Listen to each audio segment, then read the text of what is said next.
It's about 200 pages of script. And after that, we'll be writing the second part of the Grove.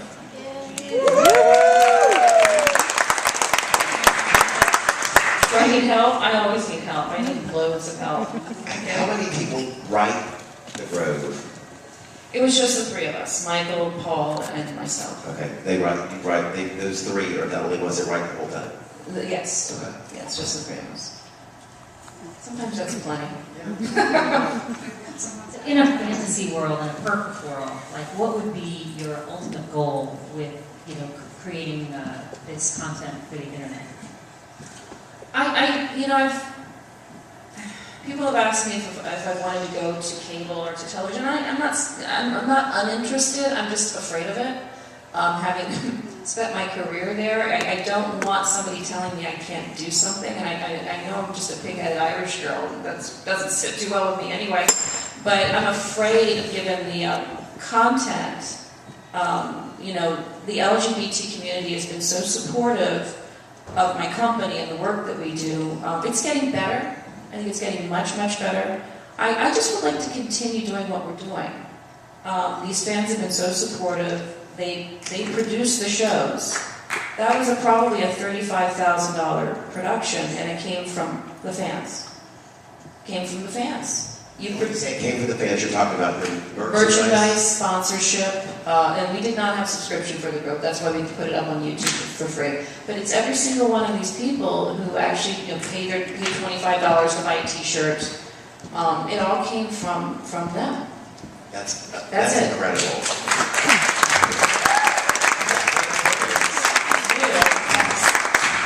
More boundaries that you would like to explore pushing? I mean, not that, having women in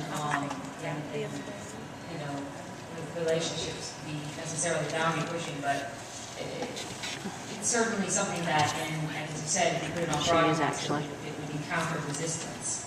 Are there other topics that you think would encounter resistance in other, Just don't move in particular the broadcast medium, that you feel like haven't been given their due? I think that you feel maybe called or interested in exploring. Right now I'm interested in doing a reality sort of docudrama with two friends of mine and their relationship. I find relationships interesting and how different we all are. I find the differences in people fascinating. So I have a married couple friend, they're interracial, same-sex, and it's just sort of, they're very interesting to me, so I'm going to be doing something with them. There are a lot of things. I wrote my book. I talked about molestation. I talked about being raped. I talked about a lot of things. And I think those are things that can eventually be depicted in a very dramatic but real way. And those are things, I'm so about lifting the taboo. I hate it. Lift the taboo, get rid of it, take the shame, take it somewhere else. Because more than likely, we've all had some kind of experience.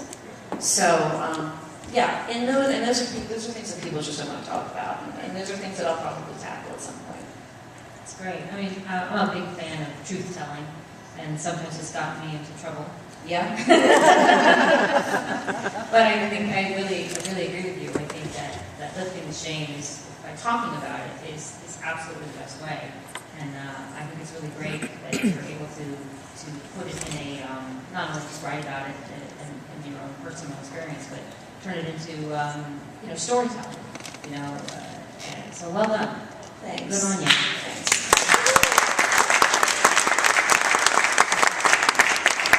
I just wanted to remark on the feel and the lushness of this $35,000. Do you agree?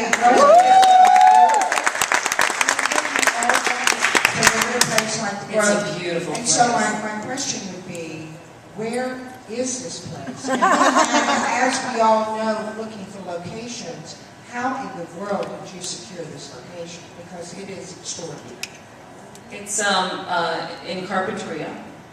And Susan Flannery, who some of you might know from The Bold and Beautiful, is one of our directors on Venice. And I brought her in as a producer. She's retired or not retired from... She's trying to be retired.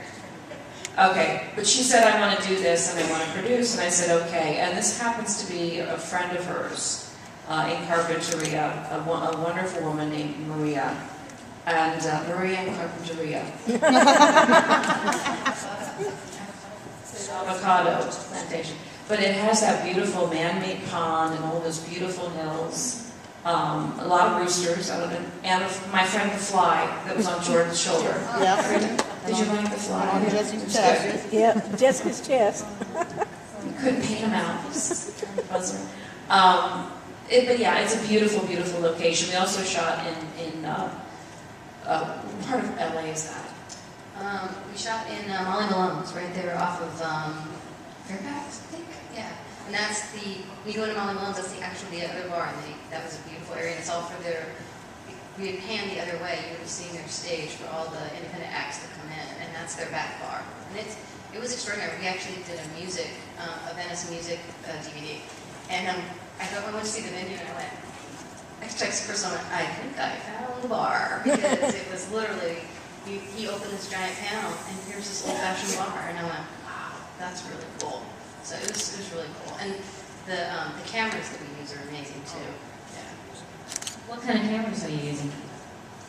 Canon 7D. Those are Panasonics for that one, and they're just the SLR cameras, and they do for every take. I think it does 12 minutes of pure HD. Every time you hold the thing down. So, obviously 12 minutes for a take is plenty, and then you can edit together after that. So, and they're little. You can carry them anywhere and do anything with them. Do you do it onto a card and then download it into We download, yeah, we do it onto a card, and then we data wrangle that into a Mac, and then that we actually do all the filing for it, and then that was done on Final Cut Pro, and the color correction was done on DaVinci. Do you have a big lighting setup? I mean, because a lot of it's beautiful lighting, but it seemed like very clean and spare. What was